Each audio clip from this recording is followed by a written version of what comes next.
इस वीडियो में हम आपको लेके चल रहे हैं अपने क्रास्नोदार एरिया के लोकल बेस से पोर्ट ऑफ नवरसीस की तरफ। ये वो एरिया है जहाँ पे हमारे वेयर हाउसेस, स्ट्रॉबेरी के फार्म्स और हमारी ज़्यादातर टीम जहाँ पर बेस्ड है। ये एरिया पोर्ट ऑफ नवरसीस से 40 किलोमीटर की तरफ नॉर्थ की तरफ है, जहाँ पर और भी बहुत बड़े बड़े रिजॉर्ट्स और डेस्टिनेशंस ट्रैवल से रिलेटेड, फार्मिंग से रिलेटेड भी हैं। ये वीडियो खासकर इसलिए आप तक लाई जा रही है ताकि जब आप हमारे साथ फार्म टूर पर आएँ उससे पहले आपको एक अंदाज़ा हो कि जो उपज आप करेंगे खेती बाड़ी से, चाहे वो गेहूं की हो, चाहे वो सनफ्लावर की हो, चाहे वो शुगर बीट की हो, चाहे वो सोयाबीन की हो, वो अगर आप एक्सपोर्ट करना चाहते हैं रशिया से दूसरे देशों में, तो वो किस रास्ते से और किस पोर्ट से किस प्रकार से एक्सपोर्ट होगा। इसीलिए आपको लेकर चल रहे हैं हम अपने उस एरिया से जहां पर हमारे ऑपरेशंस हैं नवरसीस के नॉर्थ में, जिसमें शहर जो आते हैं वो है राइव्सकाया, नातुखायेव्स्काया, अनापा, तानियलनाया, वेर्खने बकांस्की, यूजने बकांस्की। ये सारे शहर जो हैं नवरसीस के नॉर्थ में हैं और इधर ही हम आपको लेके इस वीडियो में चल रहे हैं। इस रीजन की कुछ खास बातें आपको बताते हैं। रशिया के पास 3 पोर्ट्स हैं, port of Saint Petersburg, port of Vladivostok और पोर्ट ऑफ नवरसीस्क। इन तीनों पोर्ट्स की खास बात आपको बताते हैं। सेंट पीटर्सबर्ग का जो पोर्ट है वो बे ऑफ फिनलैंड में है, वो नॉर्दर्न सी की तरफ है, यानी नॉर्दर्न यूरोप की तरफ है। वो रशिया का सबसे बड़ा पोर्ट है, लेकिन वो एक वार्म वाटर पोर्ट नहीं है, यानी सर्दियों में वहाँ पर समुद्र जब जम जाता है तो नॉर्मल शिप्स वहाँ नहीं जा पाती हैं, वहाँ सिर्फ आइस ब्रेकर शिप्स ही जा पाती हैं जो आइस को ब्रेक करके भी चल सकती हैं। वो सबसे बड़ा पोर्ट है और वहाँ तक पहुँचने के लिए आपको पूरा का पूरा वेस्टर्न यूरोप और नॉर्दर्न यूरोप सरकमवेंट करके पहुँचना पड़ता है। मॉस्को से 800 किलोमीटर नॉर्थ की तरफ सेंट पीटर्सबर्ग है और वो काफ़ी नॉर्थ में चला जाता है वो पोर्ट। इसके अलावा जो दूसरा पोर्ट है, दूसरा बड़ा पोर्ट है, वो है पोर्ट ऑफ व्लादिवोस्टोक, जो कि फार ईस्ट में है। उसके पास जापान, कोरिया और चाइना, ये तीनों कंट्रीज़ हैं। वो जो पोर्ट है वो भी एक वार्म वाटर पोर्ट नहीं है, वहाँ पर भी सर्दियों में आइस ब्रेकर शिप्स ही जा पाती हैं। उस पोर्ट की खास बात ये है कि अगर भारत के पूर्वी हिस्सों से अगर आप रशिया के साथ ट्रेड करते हैं तो उस पोर्ट की काफ़ी अहमियत है और वो एक पुराने इंडिया और चाइना के और रशिया के ट्रेड रूट का भी एक हिस्सा है। चेन्नई से, विशाखापट्टनम से अगर आपकी शिप्स आती हैं या जाती हैं तो वो पोर्ट ऑफ व्लादिवोस्टोक से ही रशिया से जाएंगी। ये दोनों ही पोर्ट, सेंट पीटर्सबर्ग और व्लादिवोस्टोक, दोनों ही वार्म वाटर पोर्ट्स नहीं हैं।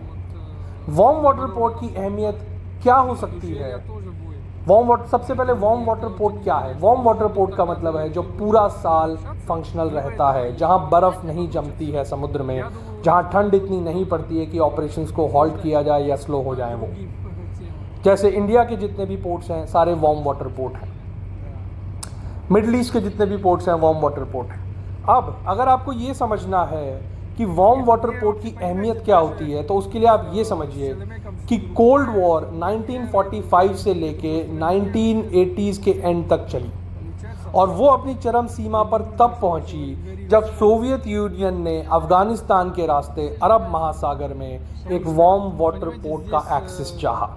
ये उसी तरह का वार्म वाटर पोर्ट है जिसकी बात आप आज करते हैं, चाहे वो इंडिया द्वारा ईरान में बनाया जाने वाला चाबहार हो या पाकिस्तान द्वारा बलूचिस्तान में बनाया गया ग्वादर हो।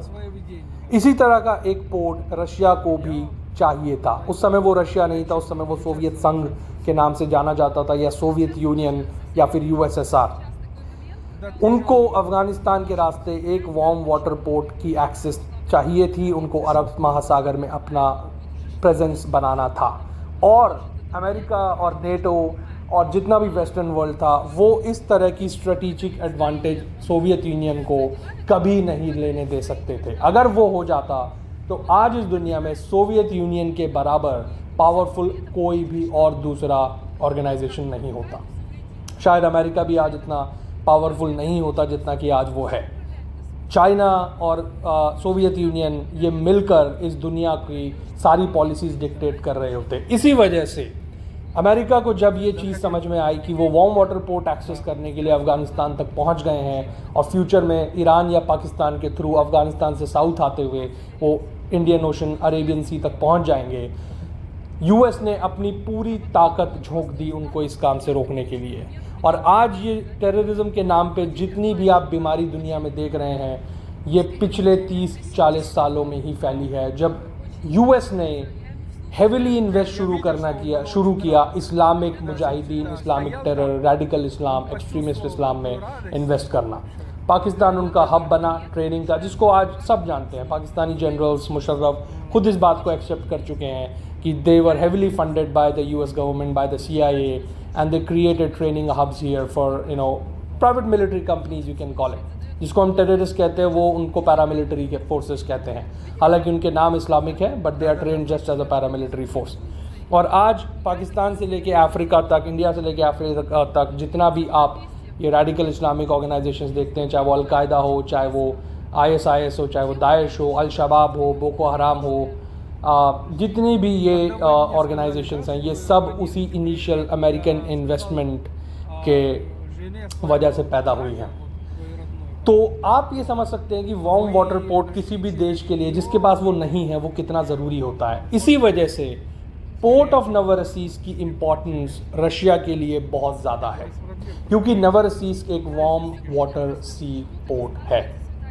12 महीने साल में वो ऑपरेशनल रहता है। हालांकि उसकी कैपेसिटी उतनी नहीं है जितनी सेंट पीटर्सबर्ग की है, पोर्ट की है, बट फिर भी एक बहुत इंपॉर्टेंट पोर्ट है रशिया के लिए, क्योंकि रशिया की जो ब्लैक सी की जो फ्लीट है, जो ना सिर्फ ब्लैक सी बल्कि मेडिटेरेनियन सी और अरेबियन सी और इंडियन ओशन के सबसे नज़दीक जो रशिया की जो फ्लीट है वो ब्लैक सी में ही है। और नवरसीस का पोर्ट ना सिर्फ एक ट्रेड पोर्ट है बल्कि वो एक मिलिट्री नेवल पोर्ट भी है। नवरसीस के पोर्ट के आसपास ही और भी कई सारे पोर्ट्स हैं, जिसमें जो अभी रिसेंटली रशिया ने एनेक्स किया है और अब रशिया का पार्ट है, क्राइमिया, उसका सेवास्तोपोल, सिम्फेरोपोल और मारियूपोल, ये जितने भी पोर्ट्स हैं ये भी काफ़ी इंपॉर्टेंट पोर्ट हैं। यूक्रेन का भी एक बहुत बड़ा पोर्ट इसी रीजन में आ गया है, जिसका नाम है ओदेसा, जो अभी भी यूक्रेन के कंट्रोल में ही है। अब थोड़ी सी जियोग्राफी और हिस्ट्री के बारे में भी आपको इस पोर्ट के बारे में बताते हैं। इस वीडियो में आप देख सकते हैं कि पूरे वीडियो में हम एक पहाड़ी रास्ते से गुजर रहे हैं और कई तरफ आप पहाड़ियाँ भी देख रहे हैं और पहाड़ियों पे बसे हुए गांव और घर भी देख रहे हैं। तो ये पहाड़ियाँ क्या हैं? ये जो जियोग्राफिक रीजन है, यहाँ समतल प्लेन भी है जहाँ पर खेती होती है, यहाँ पर पहाड़ियाँ भी हैं जो कि आप देख रहे हैं, और यहाँ समुद्र भी है जो इस वीडियो में नहीं दिख रहा है, बट यहाँ से जहाँ पर ये हमारी गाड़ी चल रही है यहाँ से ज़्यादा दूर नहीं है समुद्र। ज़्यादा से ज़्यादा 10 किलोमीटर 15 किलोमीटर आप अगर ईस्ट साउथ या वेस्ट की तरफ जाते हैं, जहाँ पे हम इस सड़क पे चल रहे हैं, तो समुद्र शुरू हो जाता है। ये जो पहाड़ियाँ आप देख रहे हैं इसको कहते हैं कॉकासस माउंटेन्स। अगर हम रशियन में बोलें तो इसको हम बोलते हैं कवकास। और ये जो खासकर रीजन है ये नॉर्दर्न कॉकासस है, जिसे रशियन में कहते हैं सेवर्नी कवकास। यहाँ की जो बाशिंदे हैं, जो सदियों से यहाँ रहते आए हैं, वो है चरकासी ट्राइब्स, चरकास। जितने भी आपने ये नाम सुने होंगे, Dagestan, Chechnya, Chechen terrorism, Dagestani, ये सब लोग चरकास ट्राइब्स ही हैं जो इन्हीं पहाड़ों के बाशिंदे हैं, सदियों से, मिलेनियम से यहाँ पे रहते आ रहे हैं। कुछ नाम आपने सुने होंगे, MMA के एक फाइटर है हबीब नूर मोहम्मदफ, और जो काफ़ी फेमस है, कॉनर मैकग्रेगर को भी हराया है, जो आयरिश काफ़ी फेमस MMA फाइटर है। He is also from Dagestan. Ramzan Kadyrov का आपने नाम सुना होगा। अभी रिसेंटली जब यूक्रेन पे हमला किया, जब युद्ध चल रहा था रिसेंटली, पिछले साल काफ़ी एक्टिवली, तो वहाँ पर जब ये कहा जा रहा था कि रशिया के पास सोल्जर्स थोड़े कम पड़ रहे हैं, तो Ramzan Kadyrov as the leader of Chechnya said कि कोई कमी नहीं पड़ेगी, हम चाहेंगे तो पूरा का पूरा चेचनिया का यूथ ट्रेन करके हम यूक्रेन लेके जाएंगे। So that is Ramzan Kadyrov. Once again he is a Circassian, he is a Chechen.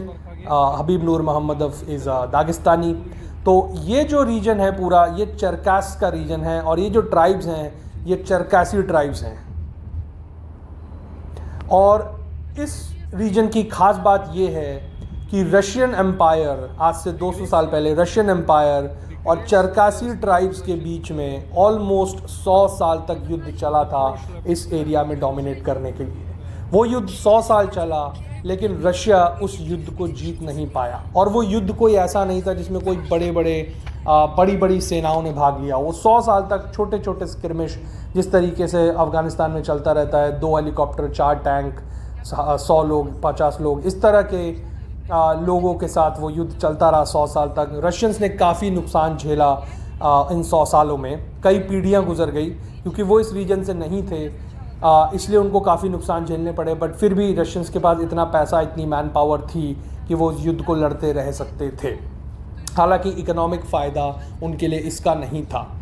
चरकास दूसरी तरफ से उनका ये घर था, और उनको ये बात कतई मंजूर नहीं थी कि चरकास को गुलाम बनाकर रशिया के दूसरे हिस्सों में काम करवाने के लिए भिजवाया जाएगा। यहाँ पर आपके लिए गौर करना ज़रूरी है कि रशियन एम्पायर में उस समय 150-200 साल पहले गुलामी की प्रथा थी। जो राज्य, जो रीजन्स रशियन एम्पायर के अंडर आते थे, हार कर वहाँ से रशियन एम्पायर गुलाम लेता था और अपने एम्पायर के दूसरे हिस्सों में, जहाँ पर उनको कंस्ट्रक्शन, रोड, रेल या कुछ भी तरह का काम करवाना होता था, उन्हें गुलामों की तरह भिजवाया जाता था। चरकासियों को ये बात बिल्कुल मंजूर नहीं थी, और इसीलिए ये युद्ध चलता रहा। इस युद्ध के रशिया की तरफ से लड़ने का एक कारण और भी था। इसी रीजन के साउथ में आपका उस समय तुर्किश एम्पायर था, जिसको हम उस्मानिया एम्पायर भी कहते हैं, जो 300-400 साल पहले से था।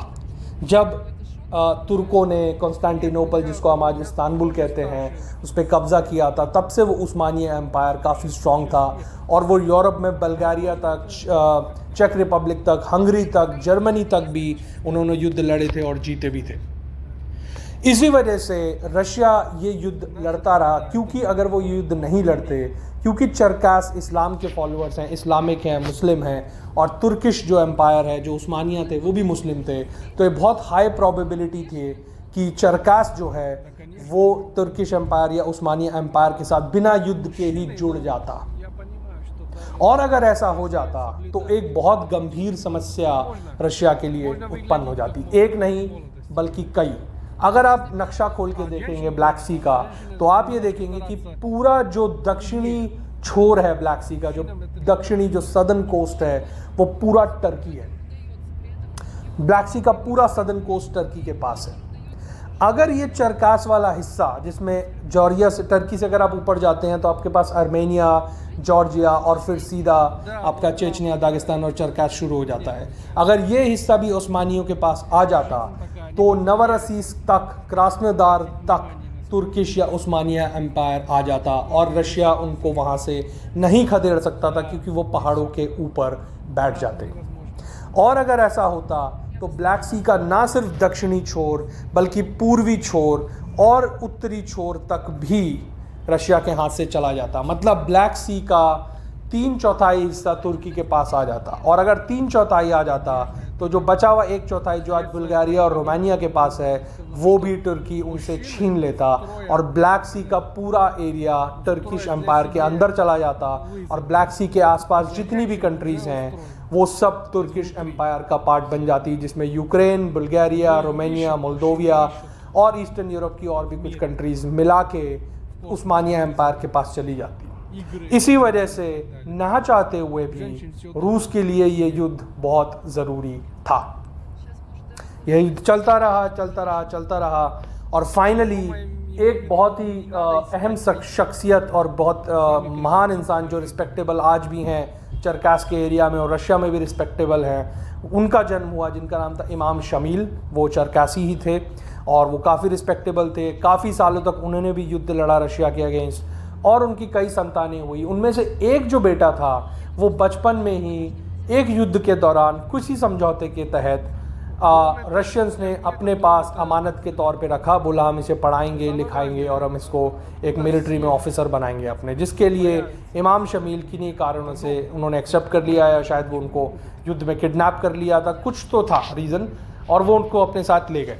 वहाँ पर उस बच्चे को पढ़ाया, बड़ा किया, सब कुछ। वो रशियन एम्पायर के तहत ही पढ़ा लिखा, उसको रशियन सिखाई गई, रशियन तौर तरीके, कल्चर, हिस्ट्री, और उसको मिलिट्री में एक ऑफिसर बनाया गया। उसके कई रशियन दोस्त बने। इनफैक्ट जिस लड़की से वो शादी करना चाहता था बड़े होके, वो भी रशियन ही थी। तो वो पूरी तरीके से रशियन कल्चर को समझता था, लेकिन वो इस उम्र तक चरकास में जिया था कि उसको अपने कल्चर से भी जुड़ाव था। और अंत में कुछ ऐसी घटनाएं हुई जिसकी वजह से वो चरकास वापस लौटा और वहाँ उसने इस युद्ध को होते हुए देखा अपनी नज़रों के सामने, जो उसने पहले कभी नहीं देखा था। उसने देखा कैसे उसके रूसी दोस्त उसके चरकास भाइयों को मार रहे हैं और उसके चरकास भाई उसके रूसी दोस्तों को मार रहे हैं। इस चीज़ को रुकवाने के लिए या इस चीज़ का एक शांतिपूर्ण एक सोल्यूशन करने के लिए उसने अपनी जान तक दांव पे लगा दी। और जब उसके रूसी दोस्तों और चरकास भाइयों ने इस चीज़ को देखा तो उन्होंने उसके इस इमोशन को समझा, और क्योंकि वो इमाम शमील का बेटा था तो उसकी बात की इज्जत रखना भी ज़रूरी थी, और क्योंकि वो रशियन एम्पायर का एक मिलिट्री ऑफिसर था तो रशियन एम्पायर को भी उसकी इज्जत रखनी थी। और इसी वजह से वो एक बहुत बड़ा कारण बना। उसने अपने पिता को समझाया कि वो जाके रशियन एम्पायर से मिले और उनसे शांति की, जो रशियन एम्पायर के शांति का प्रस्ताव है उसे सुने और उस पर अमल कुछ सोचे। इसी वजह से इमाम शमील रशियन एम्पायर से मिलने गए, वो समझौता सिद्ध हुआ। उसके बाद में इमाम शमील 8 साल तक रशिया में कलूगा के शहर में रहे। कलूगा की एक व्लॉग हमने ऑलरेडी अपने चैनल पे डाली है। तो इमाम शमील कलूगा में 8 साल तक अपने बीवी बच्चों के साथ रहे और उसके बाद में रशिया और चरकास के बीच में शांति स्थापित हुई। चरकास जो आज दागिस्तान चेचनिया वाला एरिया है, ओसेटिया और पूरा कॉकासस माउंटेन, जॉर्जिया, ये आपका सोची तक, एडलर तक जितना एरिया है वो रशियन एम्पायर का पार्ट हुआ। ओस्मानिया एम्पायर को वहीं रोक दिया गया जॉर्जिया आर्मेनिया के नीचे। और आज जो आप रशिया की ज्योग्राफी देखते हैं उसका जन्म हुआ, जिसमें नवरसीस का जो पोर्ट है वो रशिया के पास है और पूरा नॉर्दर्न कोस्ट पे रशिया की डोमिनेंस है, ब्लैक सी के सदर्न कोस्ट पे टर्की की डोमिनेंस है। और एक छोटा सा रास्ता बस निकलता है जिसे हम कहते हैं स्ट्रेट ऑफ बॉस्फोरस, जो कि इस्तांबुल से पास होता है। वो एक छोटा सा रास्ता है आपका ब्लैक सी में, जो इस्तांबुल टर्की से होता हुआ ब्लैक सी को मेडिटेरेनियन सी से जोड़ता है। इसी वजह से इसकी स्ट्रेटेजिक लोकेशन बहुत ज़रूरी है। और इसकी खास बात ये भी है इंडियंस के लिए, क्योंकि अगर आप इंडिया से, मुंबई से नवरसीस के पोर्ट तक अगर शिपिंग कंटेनर भिजवाते हैं तो वो 15 दिन में पहुंचता है। सेंट पीटर्सबर्ग तक पहुंचवाते हैं तो वो 45 दिन तक ले सकता है। इसलिए इंडियंस के लिए भी इस पोर्ट की बहुत बड़ी अहमियत है। खासकर कि मीरिस्तान ग्रुप आने वाले समय में इंडिया से ज़्यादा तवज्जो एक्सपोर्ट के मामले में रशिया से अफ्रीका को देगा। बिकॉज हमारा जो देश है भारत, वो खाद्यान्न के मामले में काफ़ी हद तक सेल्फ सफिशिएंट है और हमारी जो सरकार है वो इंपोर्ट ड्यूटी भी काफ़ी हाई लगाती है खाद्यान्नों पर हमारे किसानों को बचाने के लिए। लेकिन अफ्रीका जो है, ईस्ट कोस्ट जो अफ्रीका का है, जिसमें आपकी Tanzania, Kenya, Rwanda, Burundi, Mozambique और Somalia, Democratic Republic of Congo, CAR Central African Republic, ये सब कंट्रीज़ आती हैं। यहाँ कॉन्फ्लिक्ट्स इतने ज़्यादा हैं कि खेती बाड़ी पॉसिबल ही नहीं है। इसी वजह से यहाँ खाद्यान्न की बहुत डिमांड है और उसी को पूरा करने के लिए हम रशिया से अफ्रीका बहुत जल्द अपना ग्रेन एक्सपोर्ट करेंगे। आने वाले समय में इसी चैनल पर आप अफ्रीका से भी हमारी वीडियोस देखेंगे और आप बहुत क्लियरली इस तरीके से समझ पाएंगे कि कैसे एक ट्रायंगुलेशन जो हम क्रिएट कर रहे हैं रशिया, इंडिया और अफ्रीका के बीच में, वो ट्रेड वाइज कितना इम्पॉर्टेंट है। उसमें फाइनेंस के 3 सेंटर आपके पड़ते हैं, जिसमें आपका दुबई, UAE जिसे आप कहते हैं, मॉरिशस और खासकर मुंबई। ये 3 जो आपके फाइनेंशियल सेंटर्स हैं ये इस ट्रायंगल के अंदर आते हैं। It's a very powerful triangle जिसके फोकस में इंडियन ओशन है और यूरेशिया है। तो अगर आपको वीडियो पसंद आई हो, अगर आपको इसमें जानकारी अपने लिए फ़ायदेमंद लगी हो, आई ओपनिंग लगी हो, तो प्लीज़ वीडियो को लाइक करें। इससे यूट्यूब को एक फीडबैक मिलता है कि हाँ ये कंटेंट आपको पसंद आ रहा है। कमेंट करें अपने विचारों के साथ। अगर आपके पास कोई सवाल है तो वो भी आप पूछ सकते हैं। शेयर करें इस वीडियो को ताकि ज़्यादा से ज़्यादा तक लोगों तक पहुंच सके। और चैनल को अगर आपने सब्सक्राइब अभी तक नहीं किया है तो प्लीज़ करिए, ताकि ऐसे फ्यूचर में आने वाली और वीडियोज़ को भी आप देख सकें। तो जुड़े रहिए हमारे चैनल के साथ। अफ्रीका से भी बहुत जल्द हम आपको वीडियोज़ लाके दिखाएंगे जिससे आपको इस पूरे ट्रायंगल का, ट्रेड ट्रायंगल का एक कॉन्क्रीट आइडिया लग सके। Повторно. Вы, значит, отсюда, да?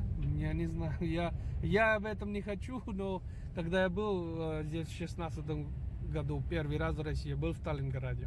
Я стоял там, где вот там дом Павлова, дом Павлова, и у меня был слезы, я что-то чувствовал. Но с этим успокоился у меня внутри, что это вот тянуло мне в Россию. А после этого начал мой этот проект всякий. 15 лет я ждал быть в России. Мне был 15 первый раз, когда я читал, а мне был 30, когда первый раз прилетел в Россию. Интересно. Как вот у нас эти наши качества, которые мы приобретаем из жизни в жизнь, они нас ведут. Да.